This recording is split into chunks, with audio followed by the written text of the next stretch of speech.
Welcome friends. இன்றைக்கி நம்ம சேனலில் என்ன பார்க்க போகிறோம் அப்படின்னு சொன்னால், பல்சர் 150 நியூ மாடல் வந்து பார்த்துக்கிட்டிங்கன்னா வண்டி வந்து செல்ஃப் ஸ்டார்ட் ஆகும். ஆனால் வந்து ஸ்லோவில் மட்டும் நிற்காது. ஸ்லோவில் நிப்பாட்டினாலே ஆட்டோமேட்டிக்காக ஆஃப் ஆகிட்டே இருக்கும்.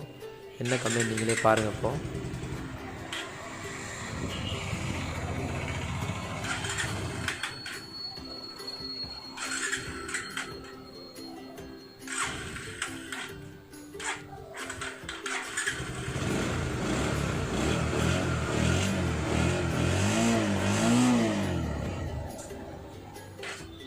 நீங்களே பார்த்துருப்பீங்க. நம்ம ஸ்லோவில் விட்டோம்னா ஆட்டோமேட்டிக்காக ஆஃப் ஆகிடும். இது என்ன கம்ப்ளைண்ட்டுங்கிற பார்ப்போம்.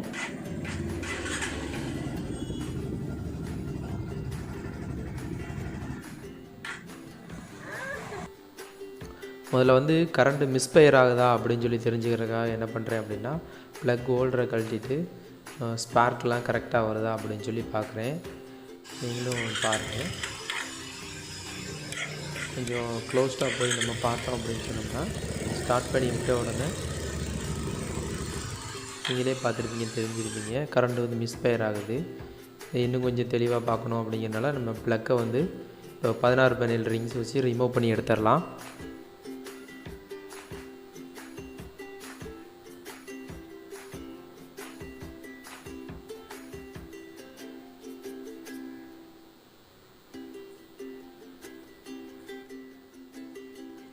இப்போயே நம்ம ஸ்பார்க் செக் பண்ணலாம்.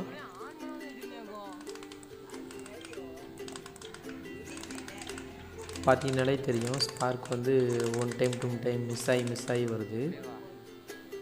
இப்போ என்ன பண்ணலாம் அப்படின்னு சொன்னோன்னா, இதான் மேலே காமிச்சிருக்கிறது தான் பவர் காயில்.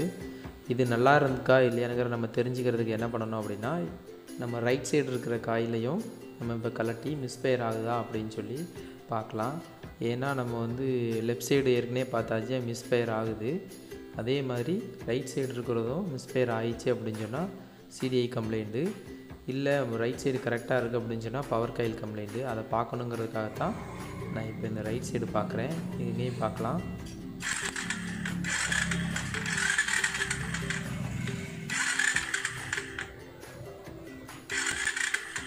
இதே நம்ம வந்து பார்த்தோம்னா 1 டைம் தான் ஸ்பார்க் வந்திருக்கு. அதுக்கப்புறம் ஸ்பார்க் வரவே இல்லை. அப்போ நமக்கு வந்து சிடிஐ தான் கம்ப்ளைண்ட்டு கன்ஃபார்மு. வேணால் இன்னொரு பழைய சிடிஐ ஒன்று இருக்குது, வேறு மாடலு. அதை போட்டு நம்ம ஒரு தடவை உங்களுக்கு செக் பண்ணி காமிக்கிறேன்.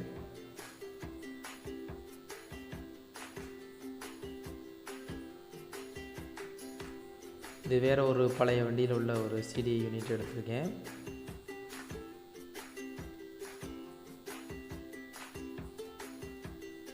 ஓகே, வயரை வந்து கனெக்ட் பண்ணியாச்சு. இப்போ ப்ளக் ஹோல்டரில் வந்து கரெக்டாக ஸ்பார்க் வருதா அப்படிங்கிறத வந்து மேட்ச் பண்ணிடுவோம்.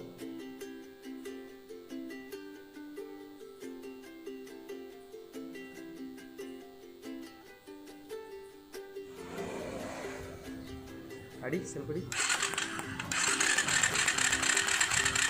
இப்போ பார்த்தோன்னா ரைட் சைடு ப்ளக்கில் வந்து ஸ்பார்க் வந்து வருது.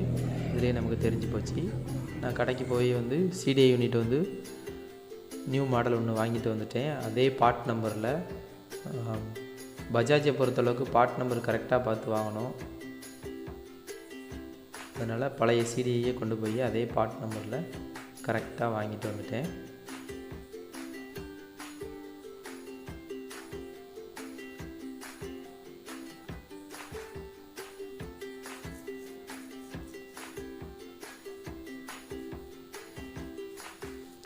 இந்த நியூ சிடிஐயை வந்து ஒயர் ஜாக்கெட்டெல்லாம் கனெக்ட் பண்ணிவிட்டு நம்ம ஸ்டார்ட் பண்ணி பார்க்கலாம். ஒரு தடவை ஸ்பார்க் எப்படி இருந்ததை செக் பண்ணிவிட்டு.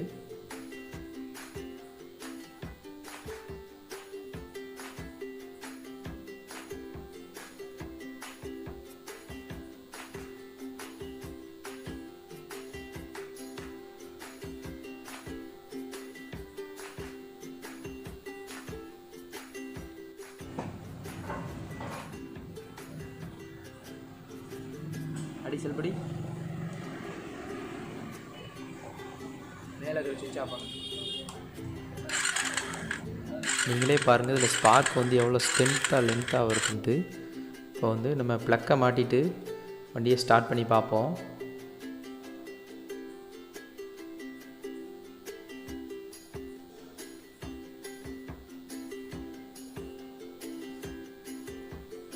ஓகே, இப்போ வந்து நம்ம ரைட் சைடு ப்ளக்கை வந்து மாட்டியாச்சு.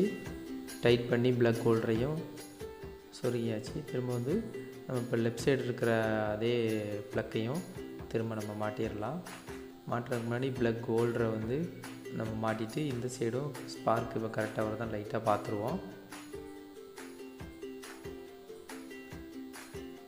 ஓகே, பார்த்தாச்சு. நம்ம அந்த ப்ளக்கை ரிமூவ் பண்ணி மாட்டிடலாம். ஹெட்டில் மாட்டிட்டு வண்டியை ஸ்டார்ட் பண்ணி பார்க்கலாம்.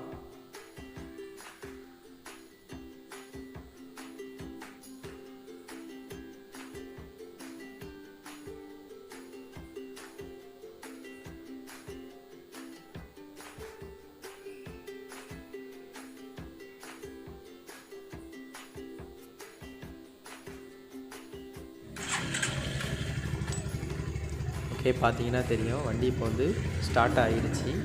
நான் உங்களுக்கு ஆர்பிஎம் மீட்டர்லையும் காமிக்கிறேன் பாருங்கள்.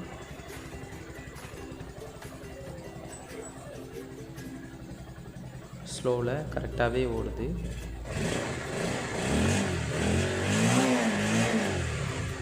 நம்ம என்ன தான் ரேஸ் பண்ணி விட்டாலும் ஸ்லோ கரெக்டாக இருக்குது.